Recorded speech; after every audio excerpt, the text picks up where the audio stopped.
Olá, sejam muito bem-vindos a este bate-papo. Eu sou a Aline Jerônimo, sou assistente de programação do Museu Felista Lerner e Auditório Cláudio Santoro. E para quem ainda não viu, saiu no nosso site a exposição virtual Aves da Serra da Mantiqueira. E hoje nós temos o privilégio de conversar um pouquinho com o idealizador dessa exposição, o biólogo e especialista no estudo de aves e também fotógrafo Douglas Santos. Douglas, primeiramente, parabéns pelo trabalho e muito obrigada por ter aceitado o convite de vir aqui conversar com a gente. Olá, Aline, tudo bem?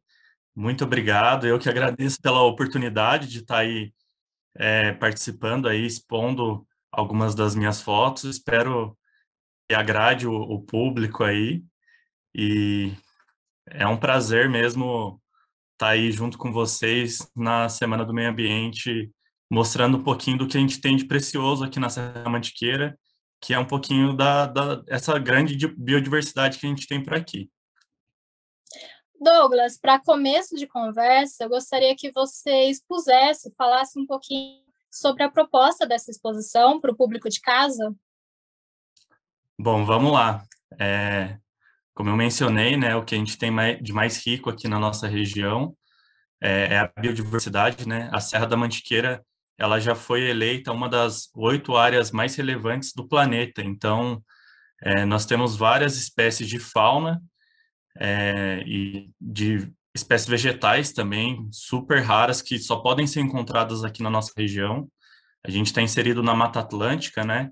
Então, o objetivo aí da exposição é apresentar um pouco, um dedinho do que a gente tem por aqui, né, para o pessoal conhecer e, consequentemente, despertar esse olhar, né, para as riquezas naturais que a gente tem no nosso entorno. Eu sou daqui de Campos do Jordão, aqui a gente tem a mata de araucária, os campos de altitude, as matas nebulares, que são ricas em espécies de aves, né, a gente tem mais de 300 espécies aqui, e a gente só consegue preservar o que a gente conhece, né? Então, eu espero que a exposição desperte esse olhar diferenciado nas pessoas que vão estar visitando aí o site do museu.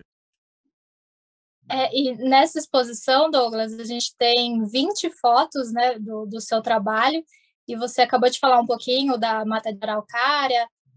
Na sua opinião, qual a importância, né, dessa biodiversidade vegetal, dessa riqueza que a gente tem na Serra da Mantiqueira, especialmente na cidade de Campos do Jordão, para a variedade, né, para a possibilidade da existência dessas aves, principalmente dessas que estão na exposição? Qual a importância dessa vegetação? Aqui na nossa região, né, a gente tem uma vegetação muito particular da Mata Atlântica, que é a Mata Atlântica de altitude. A gente está aqui acima dos 1.600 de altitude, e a gente encontra 3 fitofisionomias, né, que são as formações vegetais que ocorrem por aqui. A mata de araucária, a mata nebular e os campos de altitude. Esses três, essas 3 formações vegetais, elas praticamente são reduzidas aqui na parte alta do sudeste do Brasil. Então, na região ali do Rio de Janeiro tem um pouquinho, Minas Gerais tem um pouco, mas dentro da Mata Atlântica, que já foi super reduzida, a Mata de Araucária, por exemplo, a gente tem menos de 3% do que a gente tinha originalmente.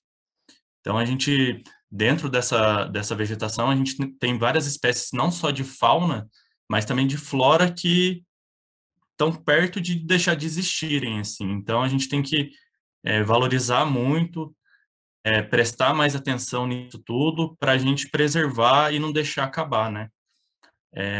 Dentro da mata de araucária, por exemplo, a gente tem uma outra espécie de pinheiro que é o podocarpus, que o pessoal conhece como pinho bravo também. Ele dá uma semente que se assemelha muito a um frutinho e serve para alimentar várias espécies de fauna, as aves principalmente.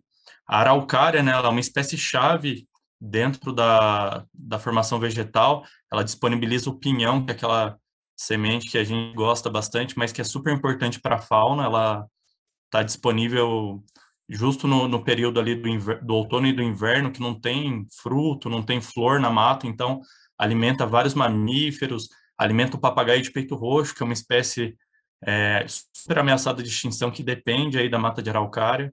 As matas nebulares e os campos de altitude é a mesma coisa, né? A gente tem várias, principalmente campo de altitude, a gente tem muita espécie botânica que não foi nem descrita ainda. Então, são espécies muito importantes, muitas ameaçadas de extinção. Dentro da mata nebular, a gente tem aves que só ocorrem na mata nebular.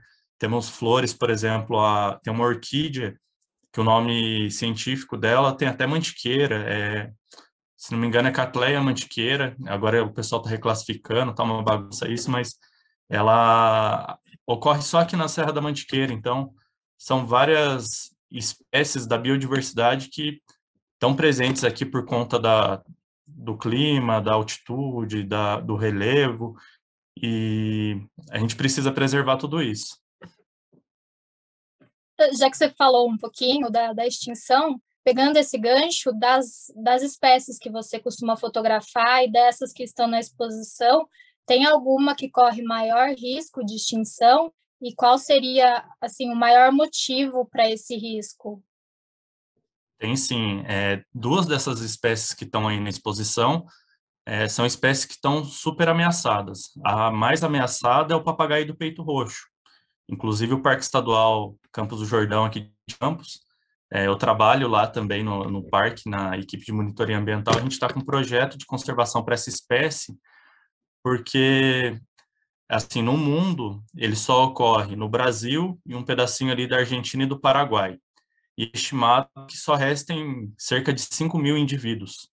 Então, é uma espécie que está super ameaçada, principalmente pela perda do habitat dela, que é a mata de araucária, que a gente tem ainda um grande remanescente aqui na nossa região de Campos do Jordão, e na Mantiqueira a gente também tem alguns fragmentos, né, de mata de araucária, mas o papagaio de peito roxo, ele também depende muito do pinhão para sobreviver, então ele tem essa relação aí com a mata de araucária, porque nos meses frios ele depende do pinhão, porque é um alimento muito calórico, né? Então ajuda ele manter a temperatura do corpo dele para ele sobreviver. E além disso, infelizmente as pessoas ainda caçam muito filhote de papagaio, né? É uma outra questão que acaba contribuindo para a espécie ficar ameaçada, né? As pessoas insistem em querer ter papagaio como pet, e ele tem uma, uma importância enorme assim para manter o ecossistema equilibrado, né? Ele se alimenta do pinhão, mas ele também dispersa o pinhão. E como eu mencionei, a mata de araucária a gente tem menos de 3%. Para ter araucária, a gente precisa ter o pinhão para ele se desenvolver e formar uma araucária nova, né? Então, o papagaio ele acaba sendo um semeador aí de araucárias, contribui para a manutenção dessa vegetação. Nossa, é verdade. O papagaio é um dos animais das aves mais caçadas, né? Para venda ilegal, principalmente. Sim, Douglas, infelizmente. pensando nesse processo agora, no processo de fotografia mesmo, o papagaio do peito roxo foi mais difícil de fotografar por estar em extinção? Então, nesse caso não, porque como felizmente a gente ainda tem bastante mata de araucária aqui na região, nos primeiros horários da manhã e no finalzinho da tarde, é bem fácil de encontrar o papagaio aqui na região, né, principalmente ali no Parque Estadual Campos do Jordão, que o pessoal conhece como Horto Florestal aqui. O papagaio ele tem uma outra relação com a mata de araucária, que ele utiliza a mata de araucária como dormitório coletivo. Então, os bandos de papagaio eles se reúnem e todo dia eles vão dormir no mesmo local. E eles, ali na região do parque, como tem bastante mata de araucária preservada, eles estão sempre por ali. Foi uma espécie até que tranquila de ser fotografada. Ah, que bom, pelo menos isso, né? A gente ainda consegue essa facilidade. Agora, já que eu falei esse processo de fotografia, pensando nas suas fotos, como se dá o seu processo criativo e o próprio processo mesmo de fotografar, né? Porque às vezes as aves elas ficam no topo das árvores, é um pouco mais difícil de avistar. Então, qual é o estudo prévio que você faz? Como se dá esse processo? Fotografar a ave é uma coisa que não é muito fácil, assim, principalmente para quem está começando, mas é uma série de conhecimentos que você vai acumulando e vai ficando mais fácil, né? Mas mesmo assim tem alguns desafios, né? Eu comentei que o papagaio foi fácil, mas, por exemplo, a saudade, que é uma espécie que está aí entre as aves da exposição, ela é uma espécie bem difícil de ser fotografada, porque a vocalização dela, quer ver? Vou mostrar para você, vou colocar aqui o canto dela, é bem fácil de ser ouvida. Deixa eu mostrar aqui, só um minuto. Você consegue ouvir muito, mas para fotografar, fazer ela chegar perto para tirar uma foto é bem difícil. Então, você chega na mata nebular, você escuta essa vocalização. Ó.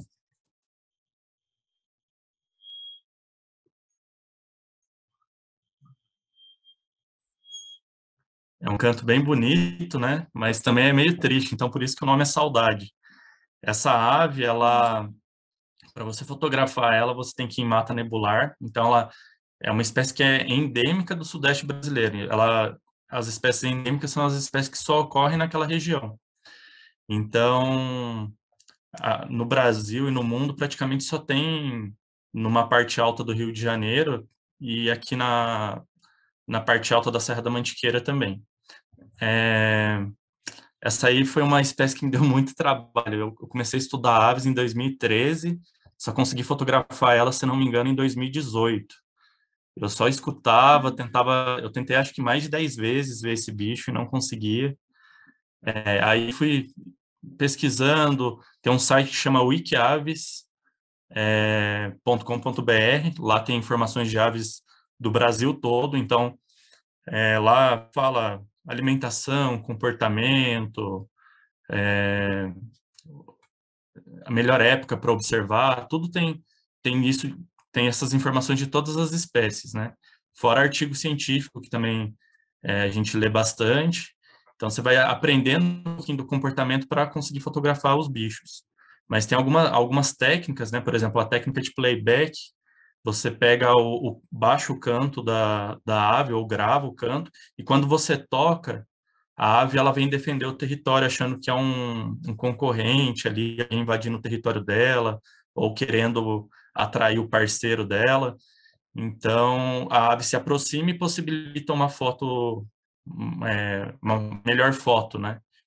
Mas, às vezes, a natureza dá sinais também. Você vê uma árvore com fruto, você fica ali de plantão esperando para ver que passarinho que vai aparecer, você consegue...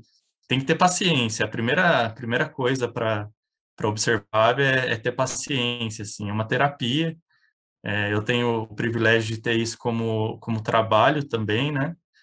Então, com paciência, você consegue ver um galinho, você presta atenção num galho que mexe, você vai aprendendo que determinada espécie, por exemplo, o papagaio, é muito difícil ele pousar abaixo, ele sempre pousa no alto da araucária.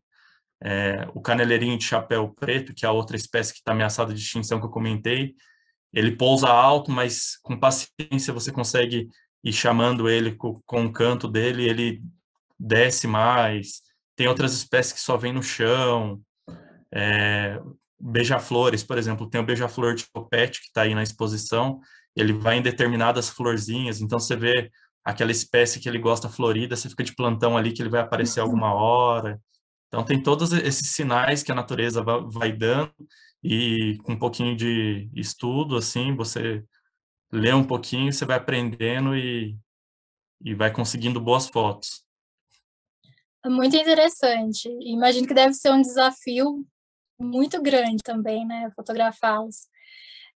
Douglas, Sim. pensando aí que a gente está na Semana do Meio Ambiente, e já que a gente falou no comecinho de preservação, você tem alguma dica de como a gente pode ajudar nessa preservação da biodiversidade, né, tanto vegetal quanto das aves? Qual a dica você daria para o pessoal de casa? Bom, acho que uma dica importante para isso, como eu comentei, a gente só consegue preservar o que a gente conhece, né? E para conhecer o que a gente tem ao nosso redor, a gente tem que prestar mais atenção. Então, eu convido todo mundo a conhecer mais as áreas naturais que a gente tem ao nosso redor, né? Principalmente aqui na Serra da Mantiqueira, tem vários parques, em locais super preservados. Até nos bairros a gente tem algumas matas, né?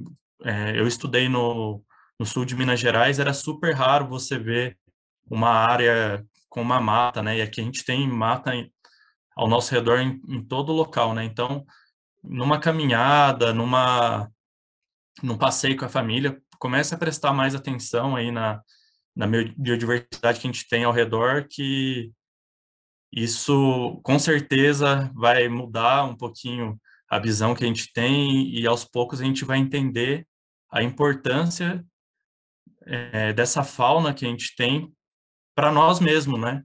Elas são importantes para deixar o meio ambiente equilibrado e, consequentemente, isso tudo nos traz algum retorno, né? Com mata em pé, a gente tem água de boa qualidade, a gente tem polinização, tem vários serviços ecossistêmicos que essas aves fornecem para a gente indiretamente, a gente nem percebe, né? A mata em pé garante ar puro e tudo mais para a gente. Eu concordo com você, acho que a população precisa conhecer suas riquezas para poder fiscalizar, né? Porque não tem como você cobrar uma fiscalização, por exemplo, se você não conhece o entorno e essa biodiversidade que a gente está falando. Não, eu só À ia vontade. comentar que as aves, elas também, além de tudo isso, elas trazem bem-estar para a gente, né? É, Como eu disse, é uma terapia para mim, faz bem para a saúde. Já foi comprovado que observar a ave ajuda a combater depressão, ansiedade. Então, observar a ave tem vários benefícios aí. Convido todo mundo a fazer o teste, porque é muito bom. Douglas, para a gente encaminhar para o fim dessas 20 fotografias, né, da exposição, qual é a sua? Você tem uma preferida? Qual é a sua preferida que você tem maior apreço? Nossa, essa pergunta é difícil, hein? Olha, eu vou falar de duas, assim, que eu gosto bastante. Uma delas é a saudade, eu gosto bastante porque foi um desafio. A primeira vez que eu consegui ver, né, como eu comentei, demorei muito para ver essa espécie. Eu consegui fotografar, eu fiz as fotos ali, depois sentei e fiquei apreciando o canto dela. Foi bem emocionante, assim, porque o pessoal chama de lifer, a primeira espécie, quando você nunca viu uma espécie ver pela primeira vez. Isso aí foi uma coisa bem emocionante, um momento que marcou, assim, a saudade foi bem legal, mas eu gosto muito também da foto do beija-flor de topete, porque é uma Hum. espécie muito bonita, assim, e ele posou bonito para a foto, assim, no momento, a luz batia, os beija-flores têm uma coisa que a gente chama de iridescência, conforme a luz bate, ele se ilumina, mostra mais as cores dele, ele tem várias cores, assim, dependendo do ângulo que você olha. Eu gosto bastante da foto do beija-flor de topete também. Eu gostei muito dessa foto também. É uma espécie rara, né? E ele é muito imponente. Mas eu gostei da Maria Faceira também. A foto, eu acho que estava chovendo quando você fez a foto, e a foto está extraordinária, está belíssima a foto, Tava parabéns. chovendo mesmo. Ela posou para a foto, ficou muito bonito. Também gosto bastante daquela, bem lembrado. Obrigado. Douglas, para a gente finalizar, então, eu agradeço muito a sua participação, muitíssimo obrigada pela sua fala. E você deseja deixar um recado final para o pessoal de casa? Bom, volto a falar. Pessoal, saiam mais para os parques, para as áreas naturais, observem a ave, prestem atenção no que a gente tem ao nosso redor, façam comedouros em casa, coloca frutinha para os passarinhos, quireirinha de milho, que os passarinhos vêm até a gente, e é uma atividade super prazerosa. Obrigado e espero que vocês gostem aí da exposição. É isso aí, pessoal. E se você já conferiu a exposição virtual, comenta aqui embaixo qual é a sua fotografia preferida, qual espécie você achou mais interessante, mais diferente. Deixe um comentário aí para a gente. E não deixe de nos seguir nas redes sociais e acompanhar a nossa programação. É isso aí. Tchau, tchau. Tchau, tchau e obrigado pelo convite.